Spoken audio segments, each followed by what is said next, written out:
মায়ের রেসিপিতে মাছের এই ঝোলটা রান্না হলে আমাদের বাড়ি ভাত খাওয়া নিয়ে আর চিন্তা থাকে না। আর যে কোনো মিষ্টি জলের মাছ দিয়েই কিন্তু এই ঝোলটা রান্না করে নেওয়া যায়। নমস্কার, আমি অনন্যা পেটুক ঠাকুর চ্যানেলে আপনাদেরকে সুস্বাগতম জানিয়ে শুরু করব আজকের রান্নাবান্না।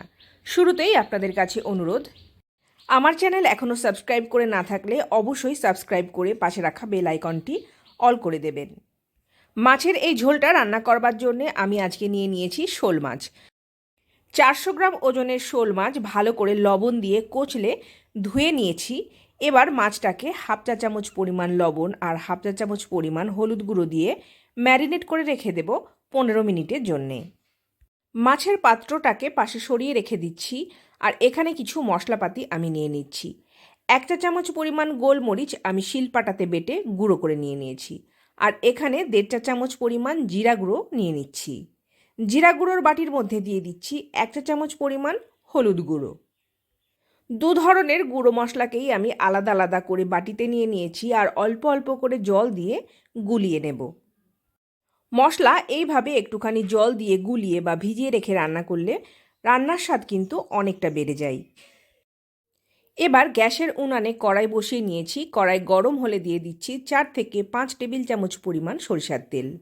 এখানে আমি একটা বড় সাইজের কাঁচকলা এইভাবে কেটে নিয়েছি আর একটা বেশ বড় সাইজের আলু এরকম ফালা ফালা করে কেটে জলের মধ্যে চুবিয়ে রেখেছি, যাতে আলু আর কাঁচকলা কালো দাগ না পড়ে যায়। আপনি আপনার পছন্দের সাদা তেল দিয়েও কিন্তু রান্নাটি করতে পারবেন। দুটো ছোট সাইজের পেঁয়াজ এরকমভাবে কেটে নিয়েছি আর 7 থেকে 8টা কাঁচা লঙ্কা চিড়ে নিয়েছি।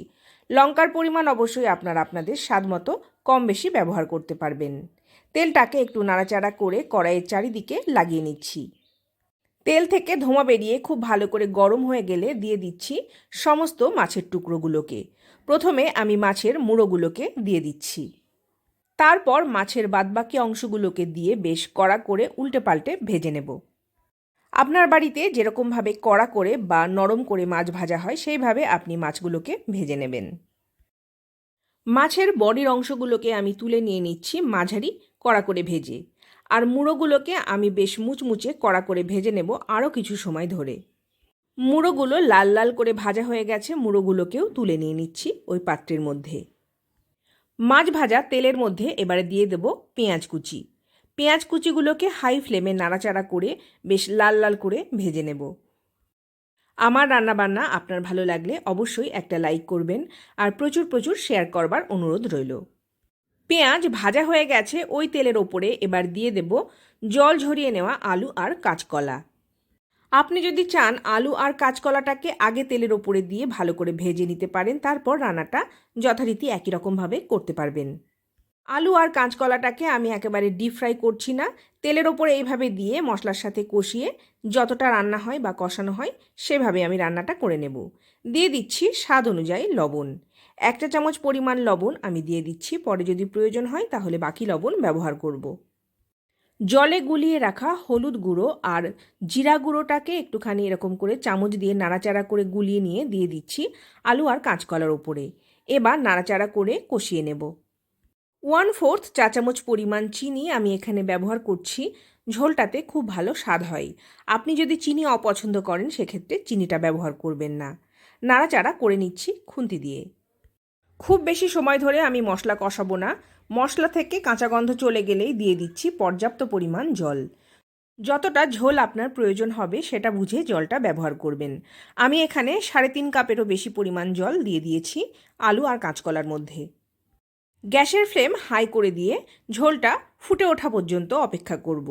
ঝোল ফুটে উঠলে প্রথমে আমি মুড়ো দুটোকে দিয়ে দিচ্ছি। এবারে একটা ঢাকনি দিয়ে ঢাকা দিয়ে রান্না হতে দেব যতক্ষণ না আলু আর কাঁচকলা অর্ধেক পরিমাণ সেদ্ধ হয়ে যায়। ঢাকা দেওয়ার আগে চিড়ে রাখা কাঁচা লঙ্কাগুলোকে দিয়ে দিচ্ছি। শোল মাছ মানকচু আর বড়ি দিয়ে রসার একটা খুব সুন্দর রেসিপি আমার চ্যানেলে আছে। আমি ওপরে থাকা আই বাটনে লিঙ্কটা দিয়ে রাখবো, আপনি আগ্রহী হলে অবশ্যই ওটা দেখে নিতে পারবেন।